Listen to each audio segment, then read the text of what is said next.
Hello everybody, it's Ayanova, and I am back with a different video, a special video. This channel recently hit 20 subscribers, and I just want to show my appreciation to everybody. Thank you so much for subscribing and for commenting and watching or whatever that you may do. It's super awesome. I wanted to do something kind of different today, where it's just like a chill, laid back sort of video where I just talk to you guys about like who I am or what you might want to know. Like this can become a special sort of Q&A type video where I just sit and draw something, in this case an outfit of the day drawing, and just talk with you. I've always wanted to do this sort of thing where I just can just talk and not have to edit the video too much or do all the extra special effects. Just a chill, laid back sort of thing. And so here is like an outfit of the day that I wore. Of course I had to pose her like a magical girl, Mahos Shoujo, which is like Sailor Moon mid-transformation. While I draw, the topic for today will be, since this is fashion based, outfit of the day, I'm going to talk about my choice in fashion. Now, you guys may or may not have heard me mention like once or twice my style of choice, and usually I go for more alternative type stuff. I just want to kind of talk about how I got to that point. When I was younger, I kind of felt like I was supposed to conform with other people just because, that's how society is. Everyone wants to fit in, everyone wants to look like other people, and blah, blah, blah, blah. Once I grew up, I kind of felt like I just was different. Like I wanted to be different. I didn't want to be like everybody else, which was weird because I'm a shy person. I'm not outgoing in any sort of way. So being different would of course make me just stick out like a sore thumb. But part of me didn't care so much about that, since the feeling of like being completely yourself and being who you are, it overtakes any other feeling that you might feel about that sort of thing. So let's start around my first year of middle school. That was back when the iPod had just sort of become popular, and music playing was really starting to take a change in society. At least in American society. I don't know about other countries. I received my first iPod just around the first year of middle school. And so that was the first year that I really got into music.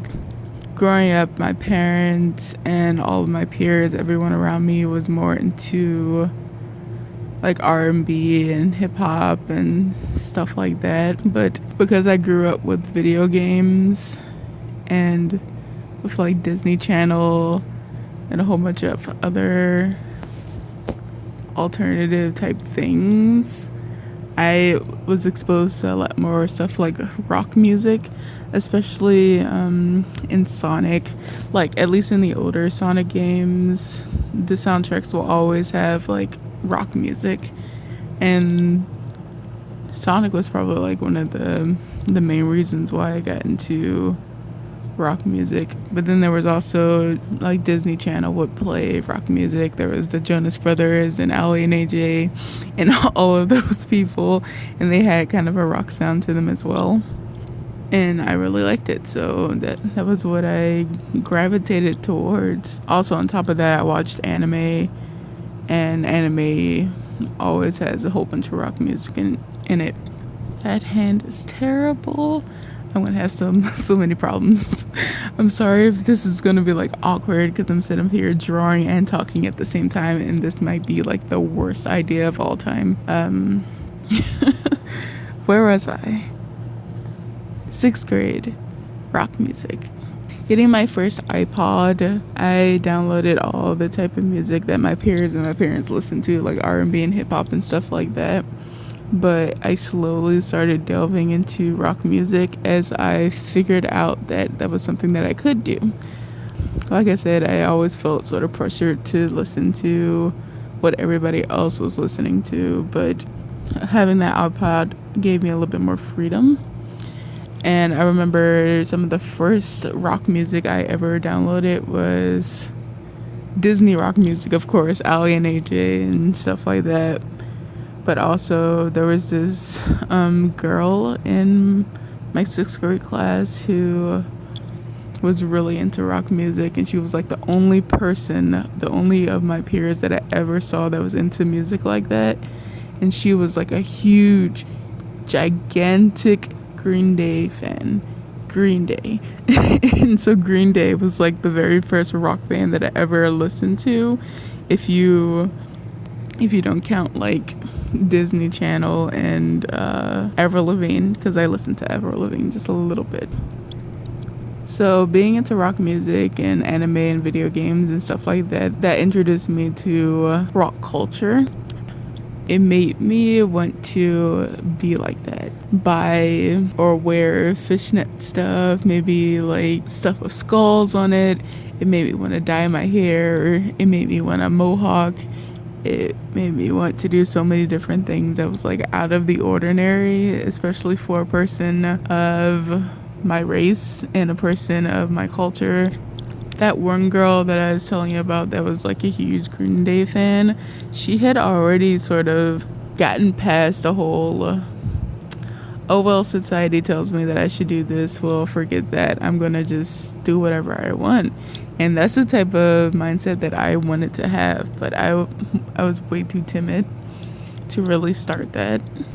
And so when I was younger, even though I wanted to dress that way and look that way and talk that way and act that way or whatever, I didn't really do it because I was too afraid of something. Don't know what of, but I just didn't completely get into the culture, rock culture, that much. And if you fast forward just a little bit to high school, that's when I actually first started trying to get into my scene phase. And scene, for those of you who may not know, don't worry, it's an ancient thing. I feel like so old talking about this. This is back at the height of MySpace. So scene is like emo almost, except it's a lot more colorful. Just a lot more colors. It's emo with a bunch of colors, basically.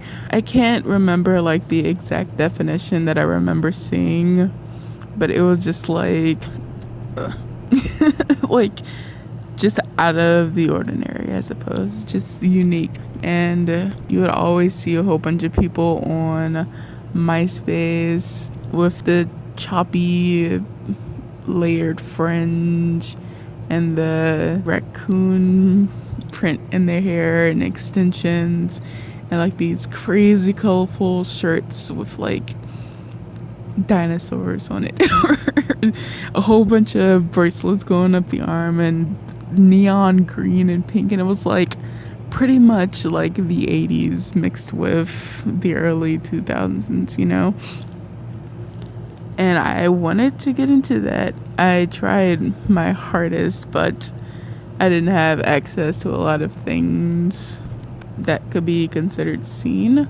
Didn't have a lot of money, couldn't make money, couldn't get a job. What other problems were there?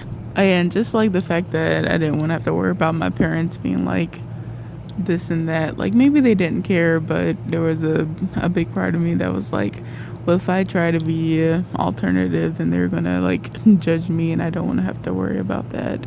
I'm just gonna have the hardest time with this hand, you guys. Ugh.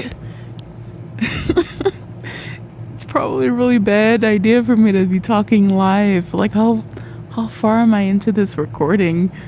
Hopefully not too far.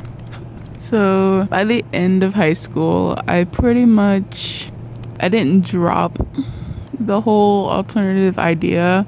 It was just that I was so frustrated with not being able to fully commit to alternative ideas that I would just like, you know what, maybe I'll just go back to being normal for a second because it actually started getting like tiring, I guess, to try to be a proper scene queen. I remember the only thing that I really was able to do that was seen was like tease my hair a little bit.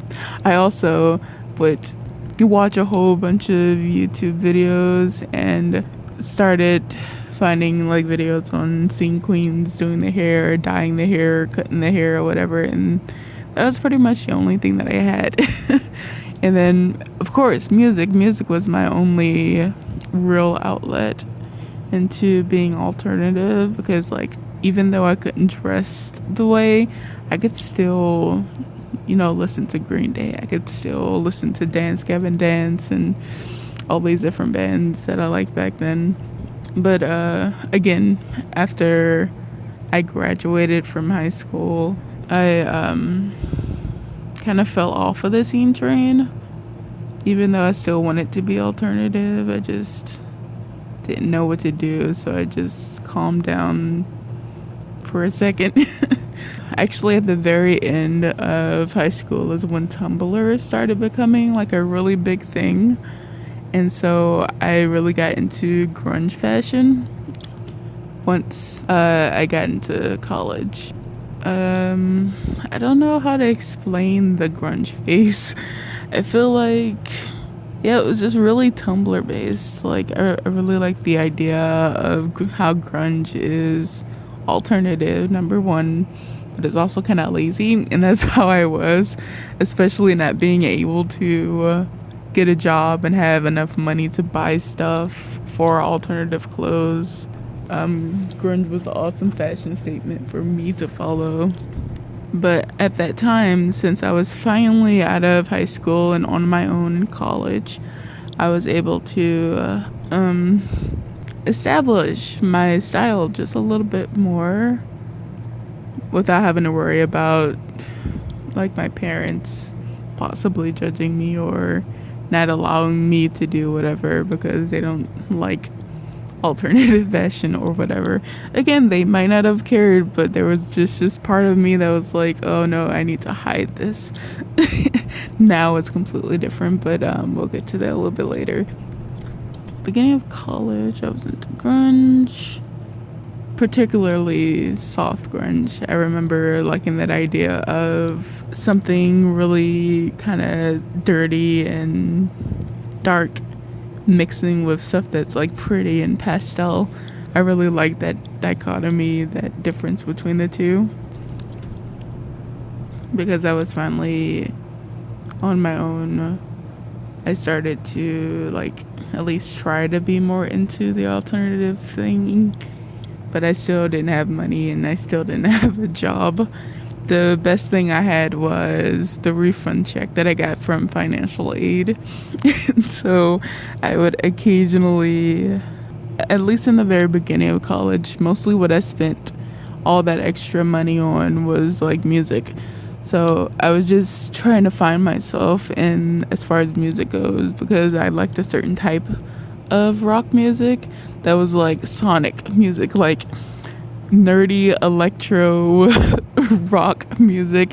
But I also grew up like, even though I said that I was like, I like rock more than R&B and hip hop when I was younger, I still liked R&B and hip hop. And so I would like the sort of soulful things inside of the electro and the rock sound.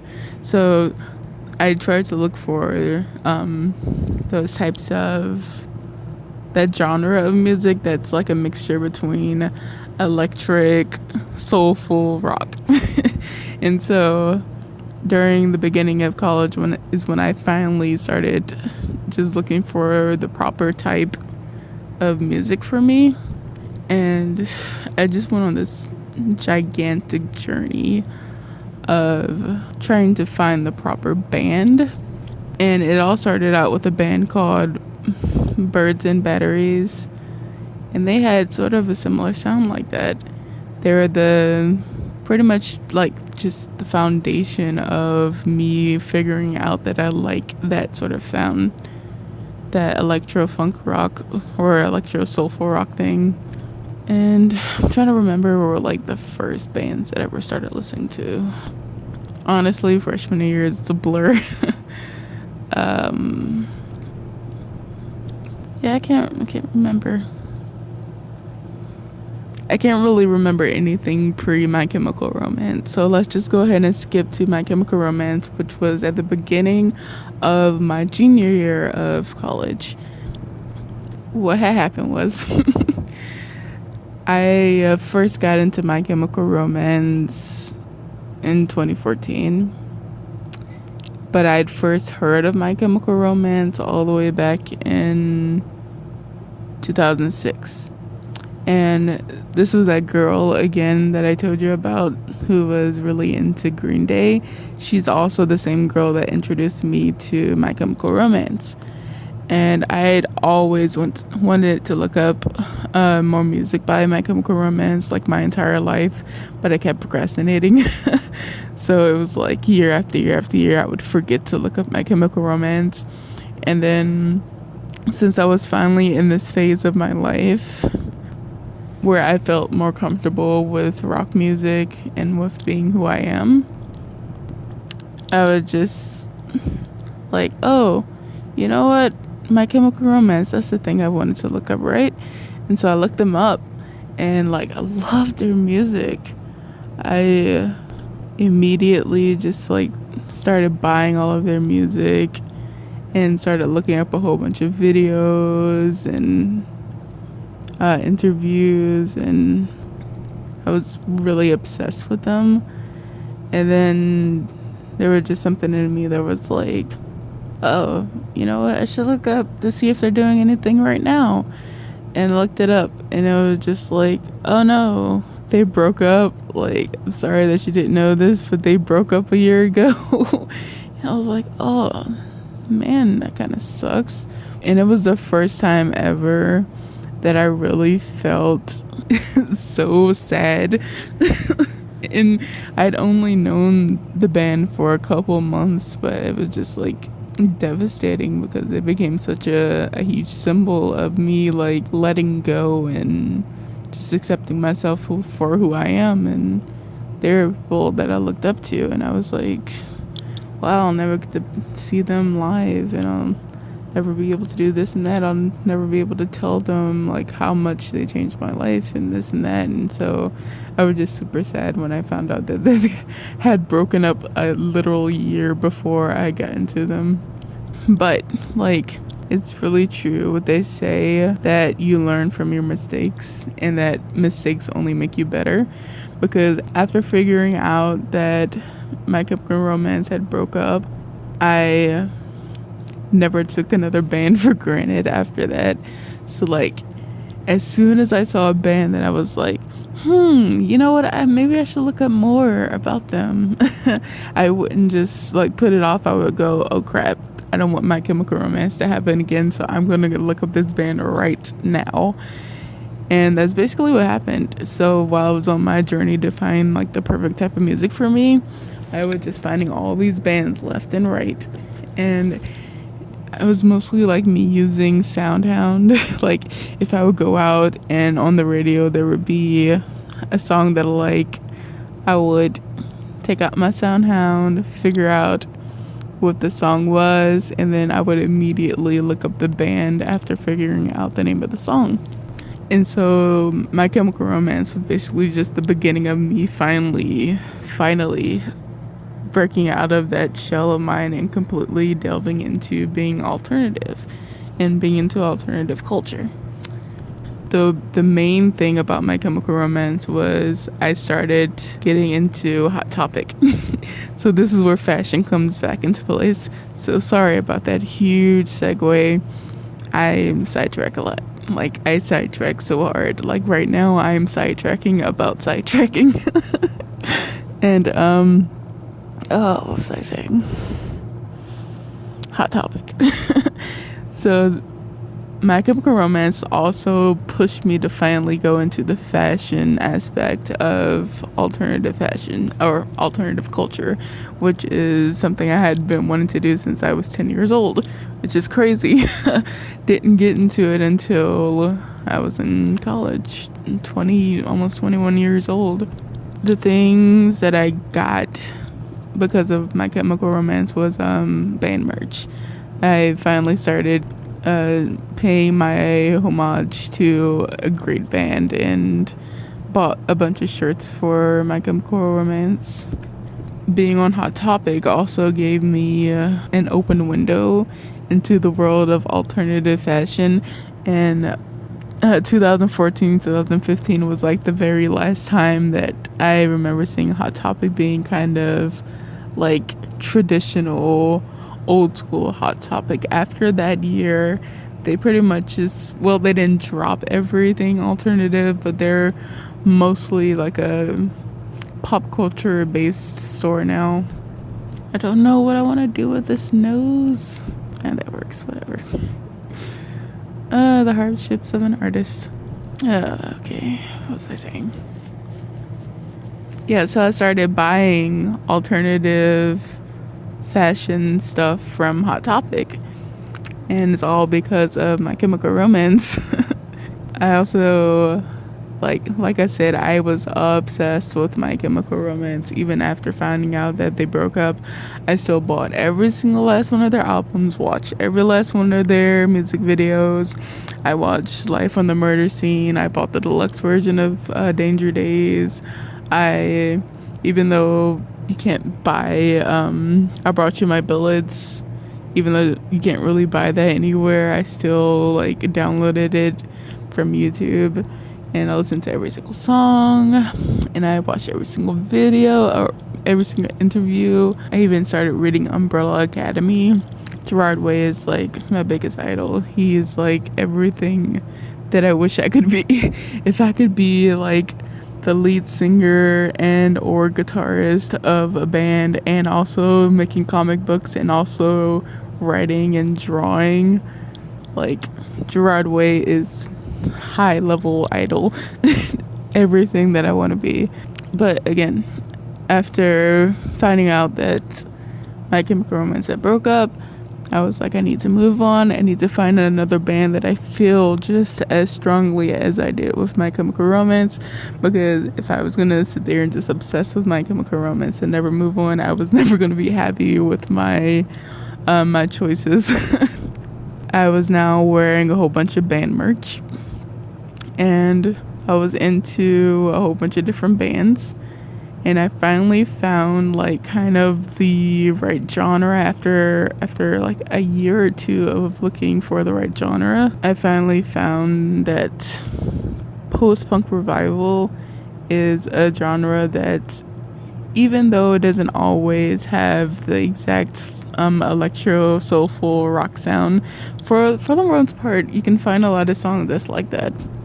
The bands that I got to between the beginning of 2015 and the end of 2016, it's crazy, a crazy amount. I got into Walk the Moon, The Smiths, Green Day again, Arctic Monkeys, Two Door Cinema Club, OK Go, The Strokes, There Has to Be More, We're No Heroes, and So I Watch You From Afar.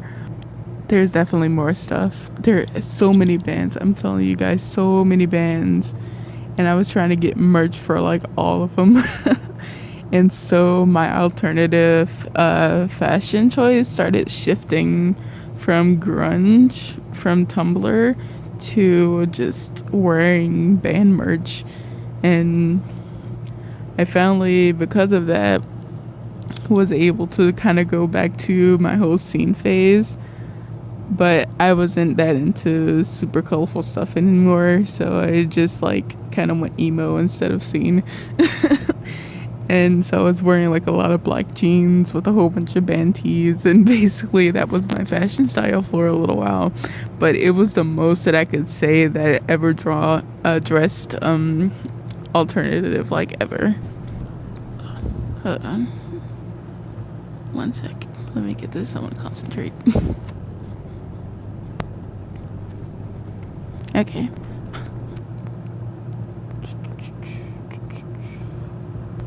Word sound effects with Ayanova.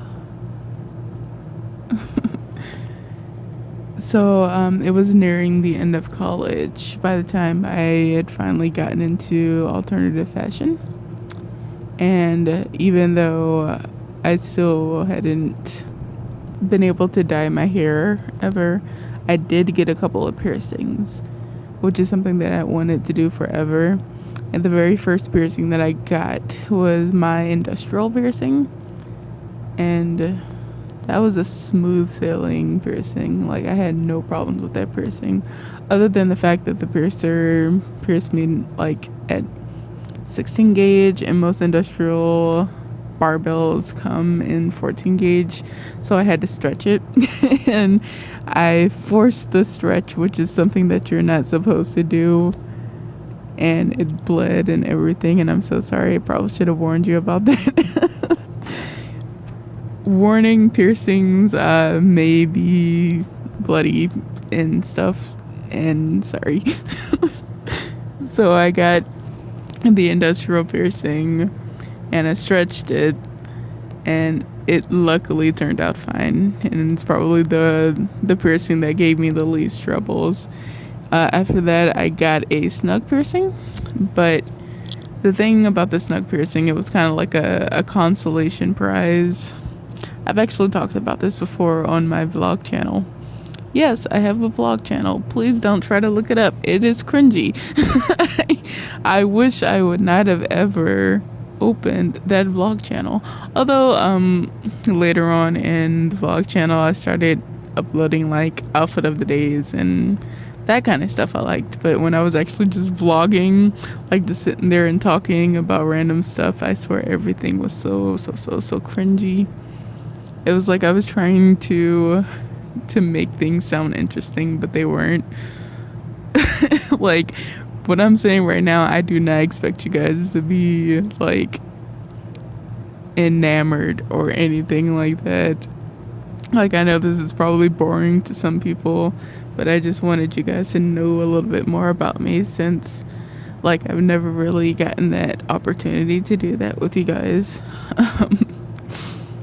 Oh boy, what was I talking about? Piercings. Okay, so the snug piercing was kind of a consolation piercing, because I originally wanted a vertical tragus, like straight through the cartilage rather than on the surface. But apparently my ears are ridiculously tiny. So the piercer was like, oh, there's no way in the world I'm going to be able to pierce your ear in that exact way. And so I sat there in the piercer shop and I was like, whoa, well then what am I gonna do? I came here for a piercing. I want a piercing. I got the money, man, like let me just get this piercing. And so I just said, okay, you know what, a snug piercing, that's one that I've kind of wanted anyways, so I'll just go for that one instead. And the piercer, oh my goodness, when I said that, he looked at me and he went, something that simple, huh? I was like, what do you mean something that simple? You just turned me down. What am I supposed to come up with some amazing flipping piercing after you turned down the one piercing that I wanted? Crazy, absolutely crazy. So the snug was a consolation, and it's the one that gives me the most troubles. Like, I don't know if it's the placement of it, if it's just that my one particular ear acts up the most, because I got the industrial piercing in my left ear and the snug piercing in my right ear, so I'm not sure if it's just like my right ear acts up more than my left ear, or if the placement was bad, or if the piercer was just a bad piercer. I have no idea what happened, but 4 years, 4 years after getting that piercing, I am still having like so many troubles with it, like to this day. Again, it could be just the placement of the piercing. It's kind of in an odd place. It's like in the cup of the ear, for lack of a better way to say it. So I can imagine that it's a part of the ear that's like the easiest to collect bacteria and dirt, and if you're not like constantly being on top of the care, it could just turn messy really quickly. After getting the snook, about a year or two after, I think it was a year, I got a really awesome piercing. It was like 2 piercings. So it was a forward helix and a rook piercing, but the 2 of them were put together by one circular barbell. And I really loved it. It was so pretty. It was so pretty. But as you could probably tell, I said was, so that means I don't have it anymore. I only have one half of it. It was a really expensive tattoo too. It was like $80. So expensive. Why? And for half of it to have gone down the drain is just like so devastating. But I want to say that it wasn't the piercer's fault. Like at first I was blaming the piercer, but it was partially my fault too.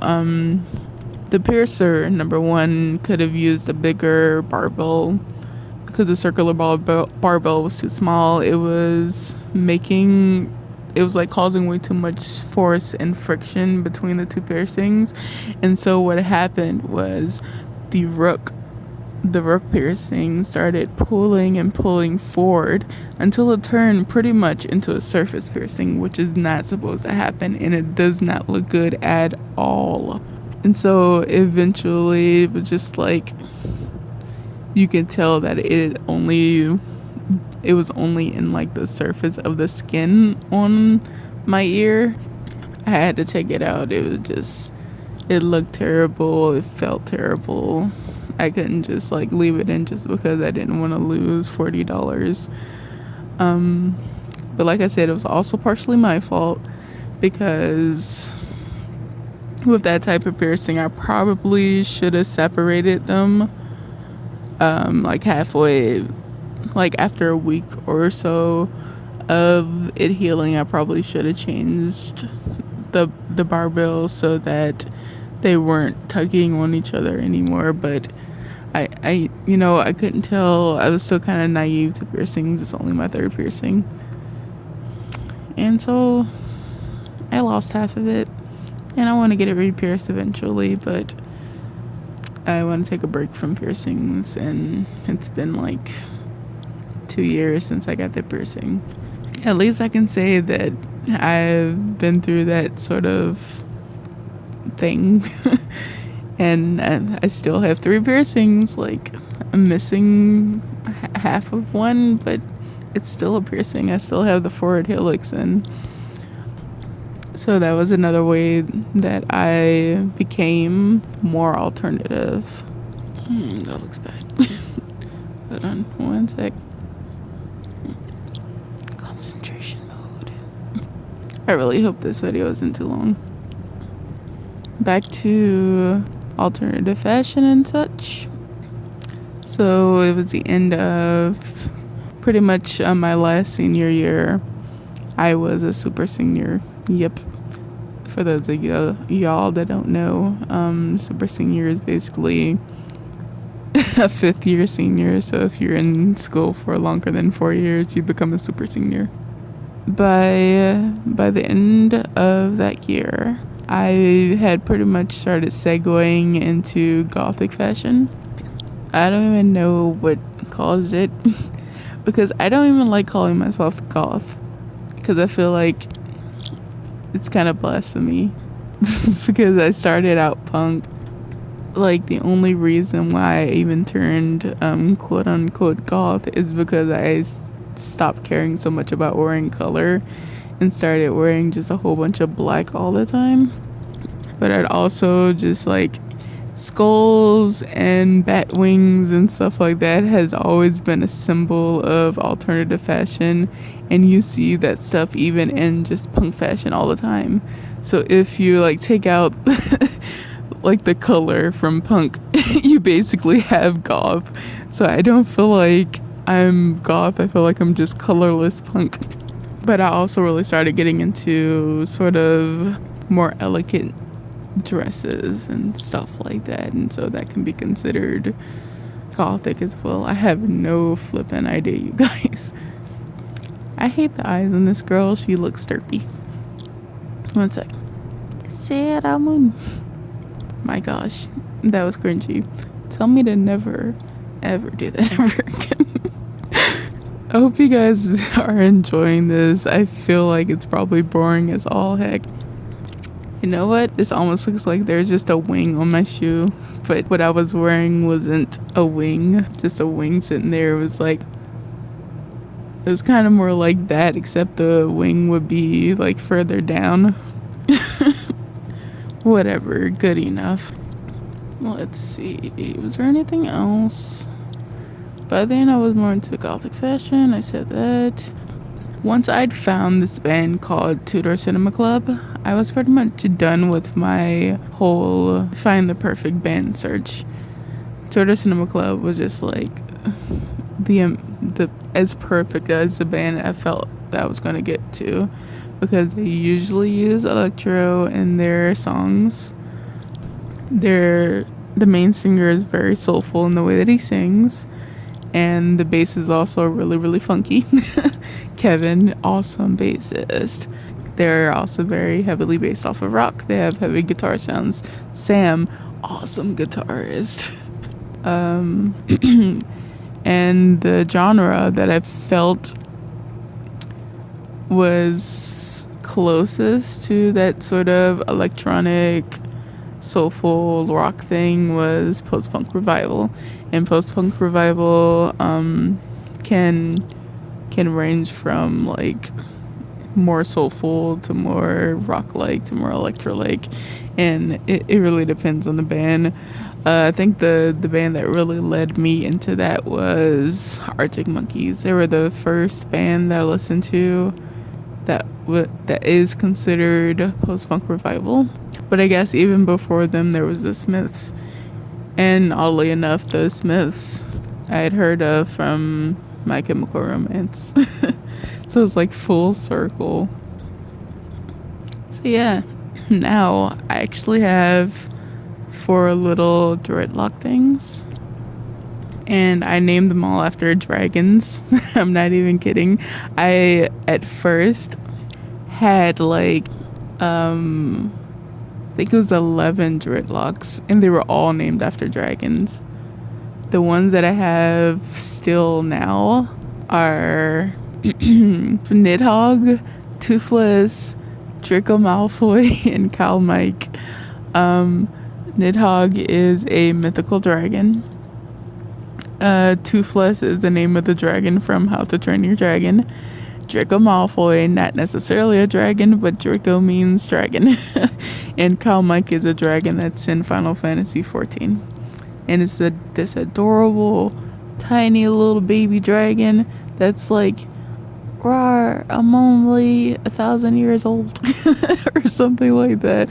And I thought it was the cutest little thing. So, like, I had to name him. I had to name my dreadlock after him. I also call them draglocks, since they're dragon dreadlocks or dragon locks. So draglocks. There you go. Makes sense, right? That's like a way that I make my hair more alternative, since I don't have the money or the skill, the knowledge, or the ability to dye my hair yet. I eventually want to dye my hair green, and that's something that that's a color that I wanted to dye it since I was a little kid, since all the way back in 6th grade. And my reasoning is because I've always wanted to be a kokiri. If you don't know what a kokiri is, that is, it's a race of people in Legend of Zelda. And I don't even know why I say kokiri, because I think the kokiris were blonde. But Saria from Legend of Zelda Ocarina of Time, she has green hair. So I'm a huge Legend of Zelda fan. Like, that is my love in life right there. I went overboard on the hair squiggles. No. Oh no. I should have just did like little tiny marks. Okay, guys. If you're still watching this, I like love you so much. Because you are definitely just being nice at this point. Oh, so bad. I think for the most part my little story time is over. I'm not sure if there's anything else I can add. Like now that I'm out of college, going back home and everything, because I was so used to just going ahead and dressing kind of punk-goth or whatever you want to call it in college, I've started dressing the same way at home, and I don't nearly have the same problems with, oh, but what if my parents judge me like I did when I was in high school. And my parents, well, I was going to say that they don't care. There was a couple times when my parents kind of made jokes about the way that I dress and stuff like that, and honestly, it was kind of like, yeah, good for you. Like, you think that me dressing this way is weird, but I think the way that you dress is weird or something. I still listen to Two Door Cinema Club. I still listen to Arctic Monkeys and OK Go. And I still listen to My Chemical Romance. The eyes. Right. I need to draw eyelashes. Jeez. How could you forget about that? As far as fashion goes, like I said, I'm kind of punk goth, if you can even call it that. Lazy punk goth on top of all that, so like the grunge thing still isn't completely gone. I just don't like dressing in brown anymore. I like dressing in black. I still dress in color occasionally, but I tend to try to dress with more black than anything else. I never really was able to get into the pastel grunge, soft grunge thing, because I think the pastels actually look kind of gross on on me. It's like, I don't know if it's my skin color or like what, but pastels just do not look good on me. It's been a while since I've drawn on my phone. This feels kind of weird. It looks kind of weird. And if you watched my how to turn your traditional art into digital art video, you'll know that I usually, or lately, I've been drawing traditionally before drawing digitally. And with this, I had a digital sketch. And I don't like to do that anymore because this isn't that bad, but I feel like my drawings have not been all that dynamic. But when I draw traditionally first, usually they seem a little bit more dynamic. Does that look good? The fingers, the hand is very awkward. Oh my gosh, hands. Okay, I think I'm done speaking. So the rest of this is probably just going to be sped up. So please enjoy that.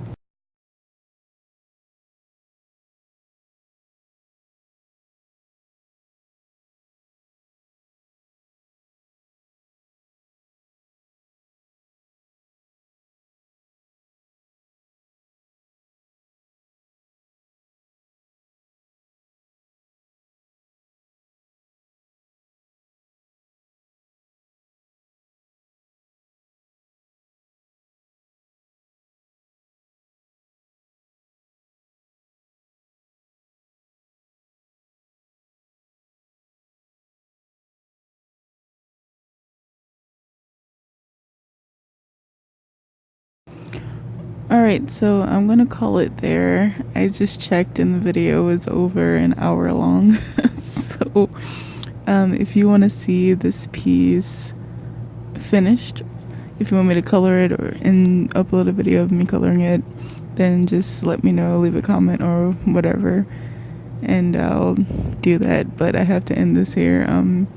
So again, thank you guys so much. I want to make this a series, so if you would ask questions or just give me some suggestions for what you would like me to talk to you guys about, that would be awesome. All right, thank you, have a great day, bye.